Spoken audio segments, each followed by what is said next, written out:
Bonjour à tous, je suis Mathieu Jolin, maître d'armes du cercle d'escrime de Niort, Parthenay et Fontenay-le-Comte. Aujourd'hui, nous allons voir d'abord la tenue de l'arme et ensuite un petit travail sur les positions de main, les parades et les ripostes. Donc, nous allons commencer avec la tenue de l'arme en ce qui concerne le fleuret et l'épée. Donc, on va avoir une arme droitière ou gauchère. La poignée est toujours tordue. C'est fait pour épouser la forme de la main. On va tenir son arme avec deux doigts, faire son pince, le pouce et son index. Le pouce en haut de la poignée, l'index en bas de la poignée, en haut et en bas, comme ceci. Je vais ensuite mettre la poignée dans le creux de la main et enrouler ensuite les trois autres doigts tout autour. Je vais tenir mon arme comme ceci. Je vais avoir un petit trou également ici. Je ne vais pas tenir mon arme comme un marteau ou la serrer à fond. Sinon, je ne serai pas précis. Je vais tenir mon arme comme ceci, comme un oiseau, pour pouvoir être précis, pour pouvoir piquer avec la pointe, piquer comme une aiguille. Si je la tiens ainsi, je vais pouvoir frapper. Donc ça va être plus être du sabre. Le sabre, on va le tenir comme ceci. Le fleuret et l'épée comme ceci. C'est exactement la même chose avec les poignées dites orthopédiques, les poignées cross. Nous allons prendre donc exactement la même chose avec une poignée cross. On a donc l'esergot qui vient aider au maintien de la poignée. Donc, on a l'esergot ici, le pommeau qui vient donc aider vraiment la tenue de l'arme, la prise. Toujours avoir les deux doigts, le pouce et son index, le pouce en haut, l'index dessous. Toujours de la même façon.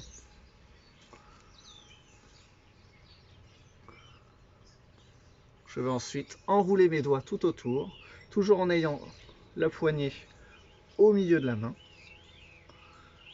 et rouler les autres doigts tout autour.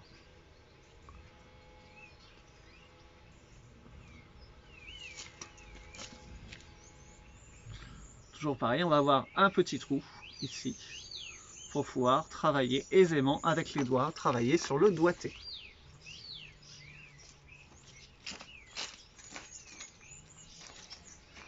Nous allons travailler maintenant sur les positions de main, les principales positions de main qui vont pouvoir vous servir au fleuret et à l'épée. Tout d'abord, la position de garde, la position dite de sixte. La position de sixte, ici. Ensuite, du même côté, je vais descendre ma pointe sans bouger la main. Je vais me retrouver en octave. La main va être dirigée toujours vers le haut, vers le ciel. La paume de la main est vers le ciel. Paume de la main vers le ciel, je descends ou je monte ma pointe. Pointe en haut, je suis en sixte. Pointe en bas, je suis en octave. Je vais protéger donc tout mon côté arbé. Ici, on va voir la zone, la cible du dessus, et ici, la cible du dehors. Avec le dessus, je suis protégé avec la sixte, et avec le dehors, je suis protégé avec l'octave. Avec la cible du dessus, on va avoir la zone du dessous, de son contraire, qui va être dans cette zone-là. Pour protéger cette zone, je vais pouvoir me protéger en septime. Je vais descendre ma pointe et décaler ma main de l'autre côté. J'ai toujours la main vers le ciel, toujours dirigée vers le ciel.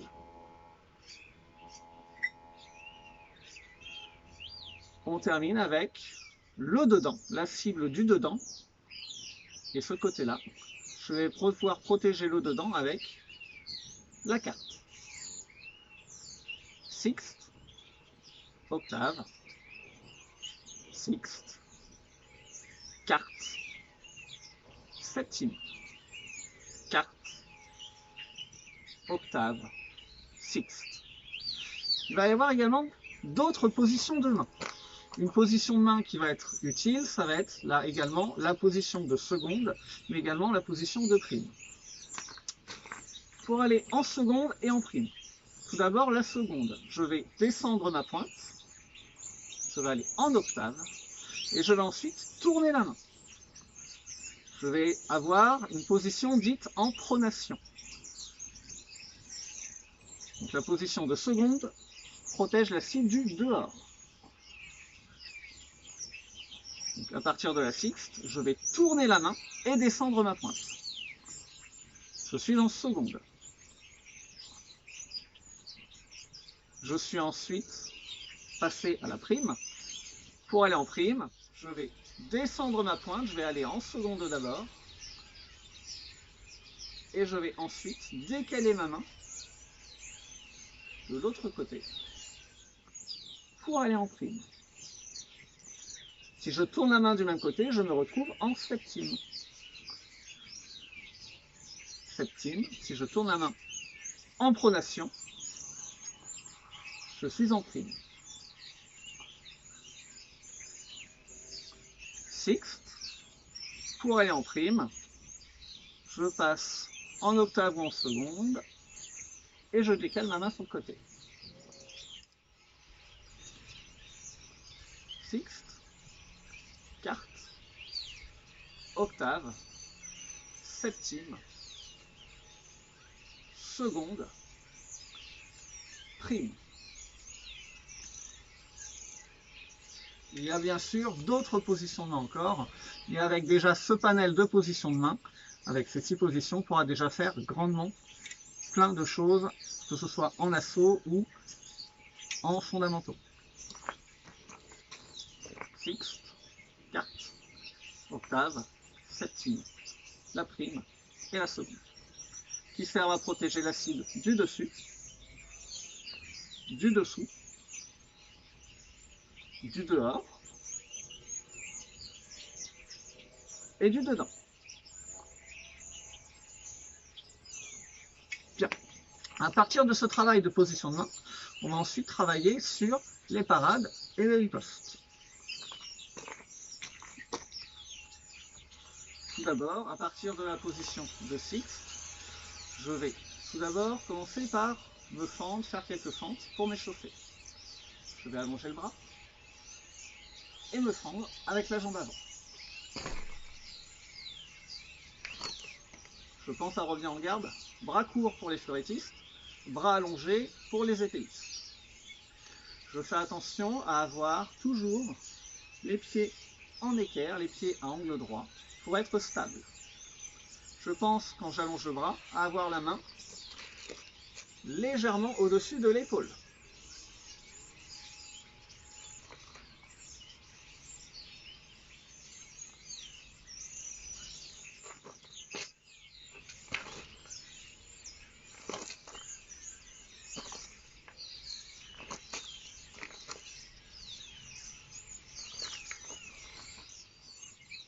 Le fait d'avoir la main haute va me permettre d'être précis sur mes attaques et donc de pouvoir toucher correctement la cible.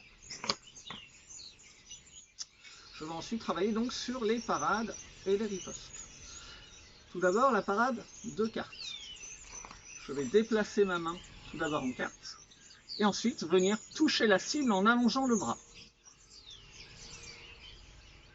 Carte. Je replace ma main en sixte pour allonger le bras en sixte. Et je reviens en garde. Je déplace ma main en carte. Je pense bien avoir ma pointe menaçante vers mon partenaire, vers mon adversaire, pour pouvoir ensuite allonger en replaçant ma main en sixte.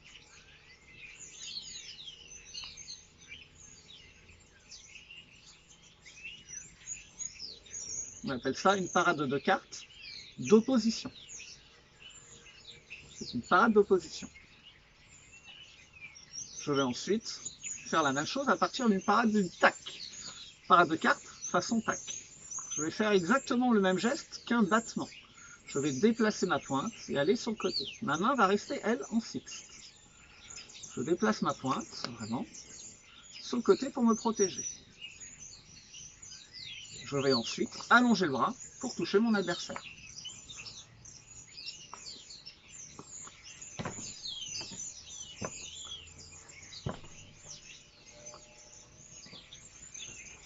Parade de cartes du tac et allonger le bras. On va avoir donc le même geste qu'un battement. Donc deux façons de faire une parade de cartes. La parade de cartes d'opposition, je vais déplacer ma main, je vais vraiment prendre la position de carte et allonger le bras en me replaçant en fixe.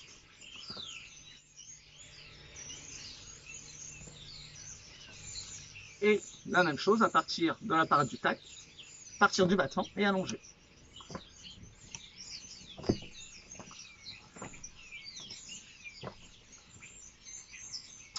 À partir de ça, je vais faire la même chose avec des déplacements.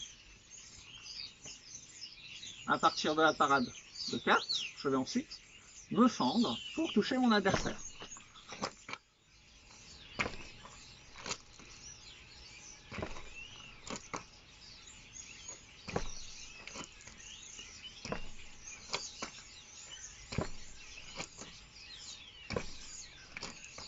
Et je vais faire la même chose avec des déplacements, marche et retraite. Je vais rentrer dans la distance de mon adversaire, parer avec la carte et attaquer ensuite. Je me déplace, je rentre dans la distance de l'adversaire avec une marche, je rentre dans la distance, je pars l'attaque de mon adversaire pour pouvoir ensuite attaquer.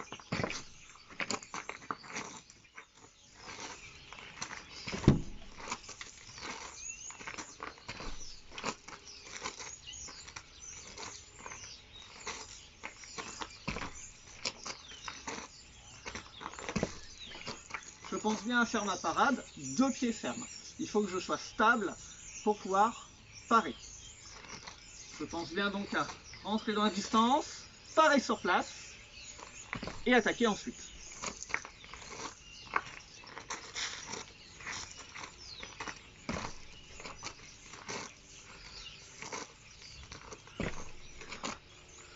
Le fait de rentrer dans la distance adverse va me permettre de déclencher l'attaque adverse et donc de préparer au mieux ma défensive. Je cherche à me faire attaquer sur ma préparation pour pouvoir mieux me défendre. Je vais faire la même chose ensuite avec les différentes parades. La parade d'octave.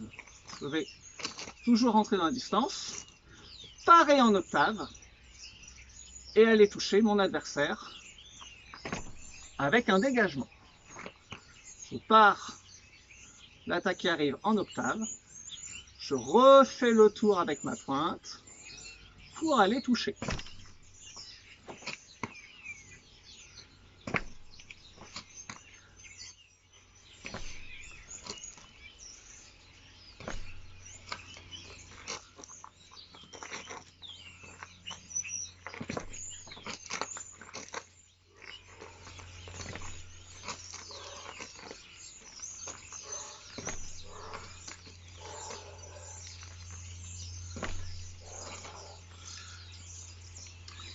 Pensez également à l'épée, il vaudra mieux garder le fer plutôt que le lâcher.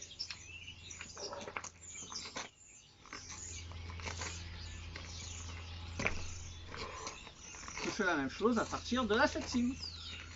Parade de septime et touche. À chaque fois que j'allonge le bras, je pense bien replacer ma main en fixe pour pouvoir être précis.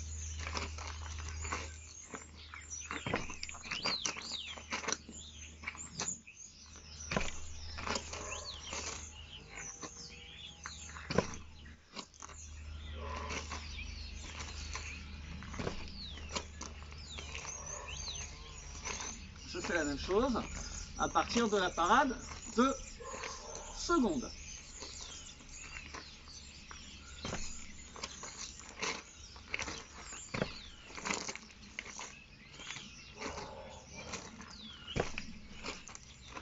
Également avec la prime.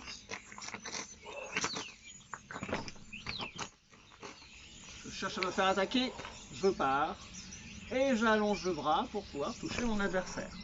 Je riposte. Parade de prime. Je cherche une autre riposte, je vais faire un coupé.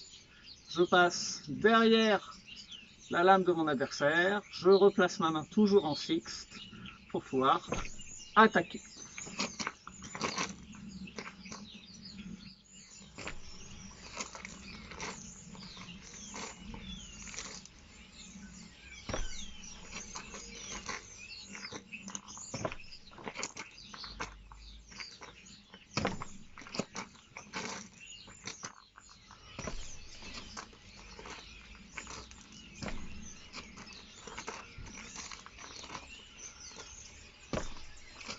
Je fais la même chose avec la parade de sixte. Pour pouvoir parer sixte efficacement, je vais démarrer non pas en sixte même, mais je vais démarrer dans une autre position de main. Par exemple, en octave. En octave, je vais pouvoir donc choisir de revenir en sixte beaucoup plus facilement. Si je démarre directement en sixte, pour pouvoir parer sixte, il va falloir que je fasse un contre de sixte, donc un tour complet avec mon arme pour revenir en sixte. Je démarre donc en octave, je provoque l'attaque de mon adversaire. Au moment où mon adversaire m'attaque, je viens me protéger en sixte pour pouvoir ensuite attaquer. Riposter en tout droit.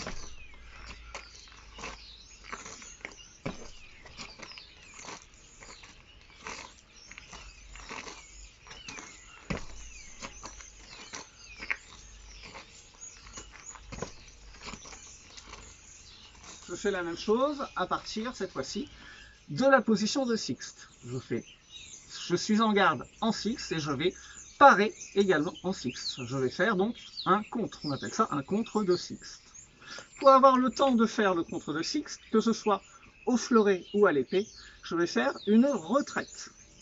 Je vais tourner de l'extérieur vers l'intérieur, toujours de l'extérieur vers l'intérieur de mon corps, pour pouvoir rejeter la lame adverse. En même temps que je vais tourner, je vais reculer, faire une retraite. Ce qui va me laisser le temps de faire ma parade et d'être à distance pour ne pas me faire toucher.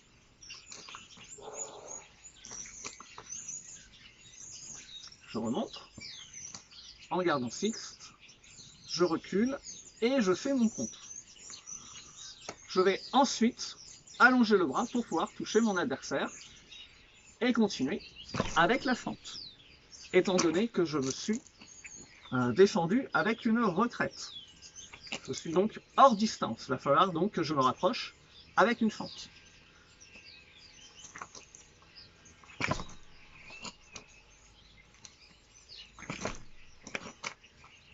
Je rentre dans la distance adverse, je pars et je riposte. Je rentre, je pars et je riposte. Je rentre dans la distance, je pars en reculant et j'attaque, toujours. Toujours de la même façon.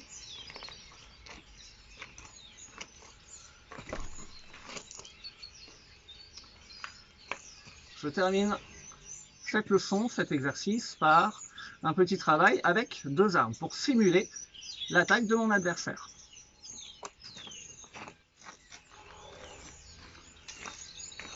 Je reprends une deuxième arme, un deuxième ustensile, autre chose pour avoir une deuxième arme. Ça peut être un ustensile de cuisine, ça peut être autre chose. L'objectif, c'est que vous ayez deux choses dans les mains. Votre arme principale et l'arme de l'adversaire. Je vais démarrer avec la parade d'octave. Je vais simuler l'attaque de mon adversaire pour pouvoir parer en octave et riposter.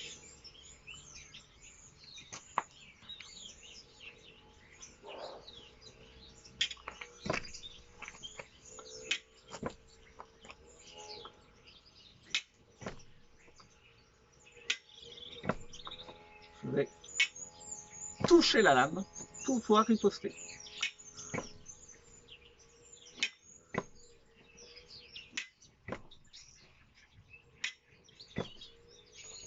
Je fais la même chose à partir de la carte.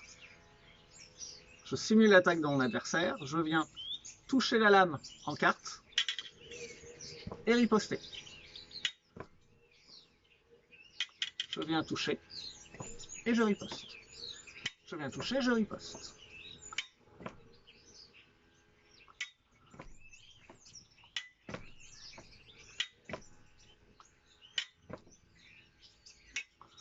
Je peut faire bien sûr évoluer cet exercice avec la fente.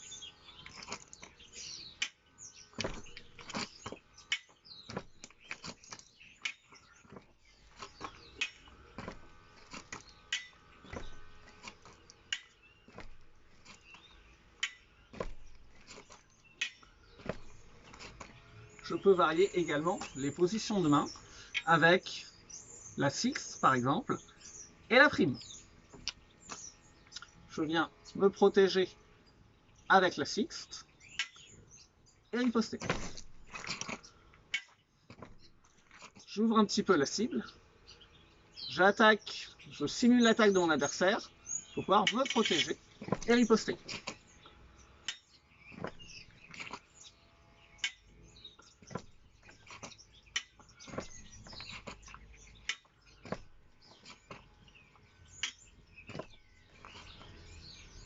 Je fais la même chose avec la prime.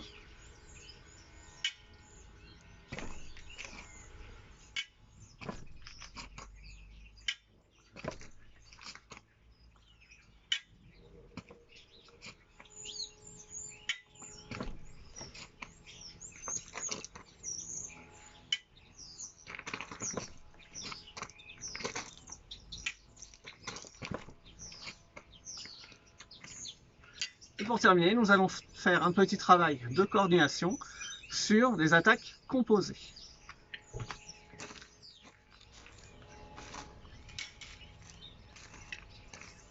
Je vais pour cela travailler tout d'abord avec une feinte de coup droit et ensuite un dégagement. Nous allons d'abord travailler sur une feinte de coup droit, d'abord de pied ferme. Je vais allonger le bras dans un premier temps et déclencher ensuite un dégagement ou un contre-dégagement. Je vais tourner dans un sens ou dans l'autre sens. Dans un sens, le dégagement, dans l'autre sens, un contre-dégagement. Cela dépendra bien sûr de votre adversaire, qu'il soit droitier ou gaucher, et de la parade qu'il fait.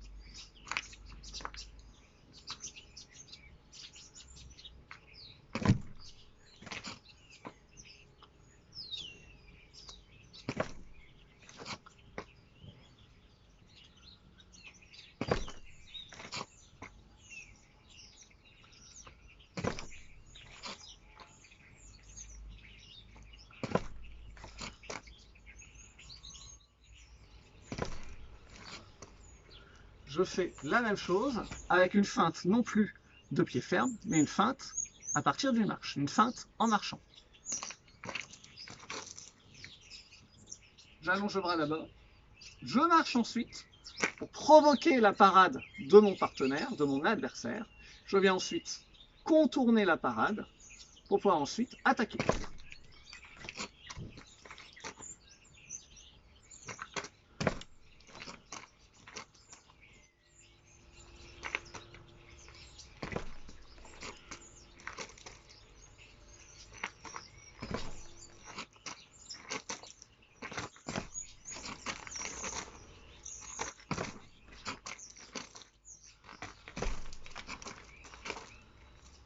Je viens ensuite mettre cette situation en cours d'assaut. Je vais bouger et toujours déclencher ma feinte sur ma marche.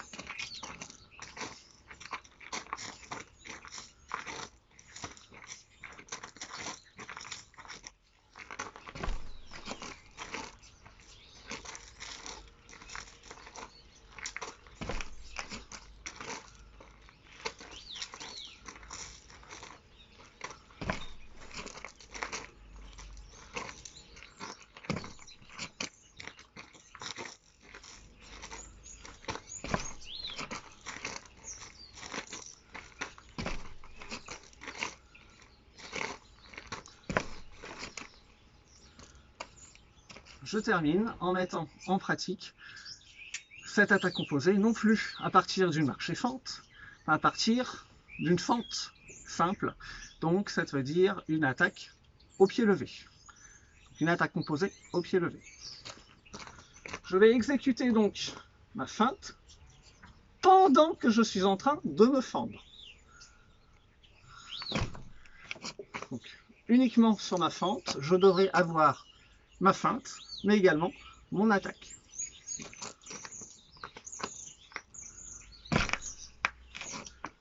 J'allonge le bras, je commence à me fendre. Et je fais la même chose en même temps.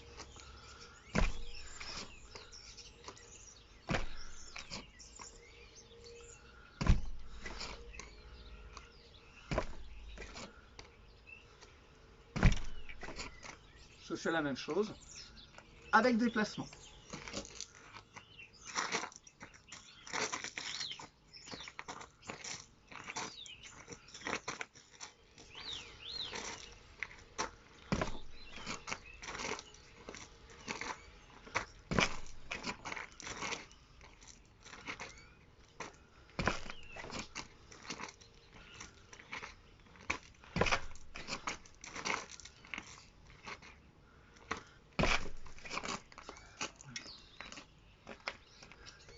Espérant que cette séance vous a plu, je vous souhaite une bonne fin de journée. N'oubliez pas, travaillez les positions de main, travaillez également la coordination. Bonne journée à tous.